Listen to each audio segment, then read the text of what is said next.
శ్రీ శివాయ గురవే నమః. చెప్పలేని ధారాళంగా చెప్పండి. కృష్ణమూర్తి వాక్య నిర్మాణ రీతులు చూద్దాం. భావ ప్రకటనకు అనుకూలంగా పలుకు మాట్లాడేటువంటి సముదాయాన్ని పదాల యొక్క వాక్యము అంటాం. వచ్చు ధాతువు నుండి వచ్చింది వాక్యం, వచించినది వాక్యం. ప్రాచీన కావ్యకర్తలు వ్యాకర్తలు సంపూర్ణ అర్థం ఇచ్చేటువంటి పదముల సముదాయమే వాక్యం అని చెప్పారు. యోగ్యత, ఆకాంక్ష, ఆసక్తి అనే 3 లక్షణాలతో కూడుకున్న సమర్థవంతమైన పదాల యొక్క సముదాయమే వాక్యం అని ప్రౌఢ వ్యాకరణకర్త బహుజనపల్లి సీతారామాచార్యులు చెప్పారు. పదాల అర్థాల పరస్పర సంబంధంతో భేదం లేకుండానే యోగ్యత అంటారు. పదాల అర్థాల పరస్పర సంబంధంతో బాధ లేకుండా దాన్ని యోగ్యత అంటారు.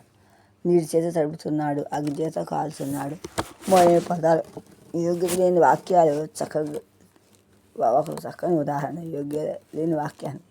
నిప్పు చేత తడుపుతున్నాడు, యోగ్యత లేని నిప్పు చేత తడుపుతున్నాడేంటి? ఆ వ్యవధానం లేకుండా పదాలు వెంటనే వచ్చింది దాన్ని ఆసక్తి అంటారు.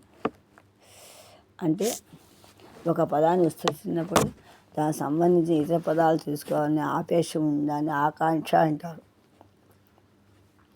వాక్యం అంటే విషయబోధకమైనది అని ప్రౌఢ వ్యాకరణగా చెప్పాడు.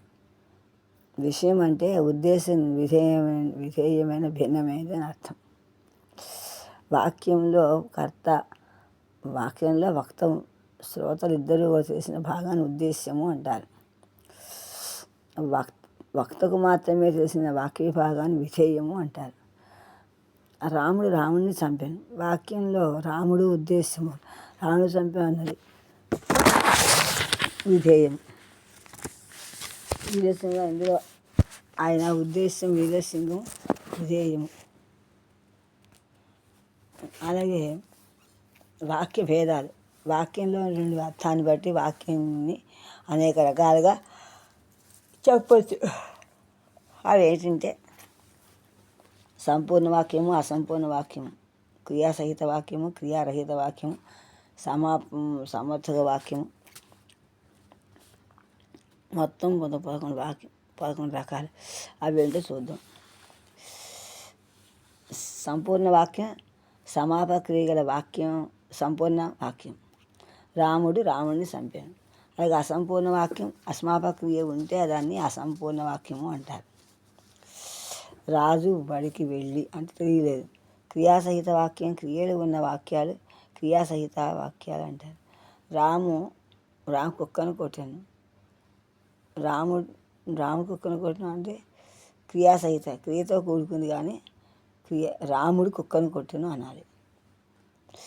పేరు రాము, వాడి పేరు రాము కదా, అందుకని. క్రియారహిత వాక్యం క్రియ లేని వాక్యాలు క్రియారహిత వాక్యాలు. అంటే ఆయన డాక్టర్, ఆయన డాక్టర్, ఆయన మంచి టీచర్, అలా గుణపతి, అలా ఇంట్లో అనమాట.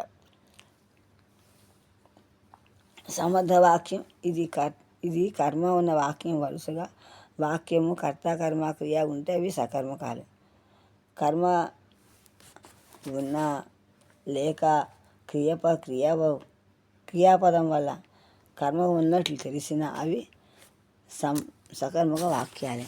అంటే మందుగా అన్నం వండింది, ఇలా చిన్న పదాలు. లక్ష్మి స్కూల్కి వెళ్ళింది.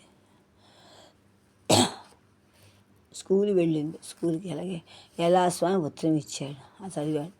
అలా పెళ్ళి కొట్టింది, నాన్న వచ్చాడు, ఇలాంటి విషయాలు. అకర్మక వాక్యం కర్మ లేని వాక్యాలు అకర్మక. వీటిలో కేవలం కర్త కర్మ క్రియ ఉంటాయి.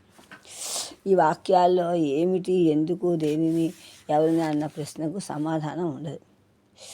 చెట్టు విరిగింది, వర్షం కురిసింది, ఇలా కింద రాముడు కాలు జారిపడ్డాడు, వర్షంలో తడిసింది.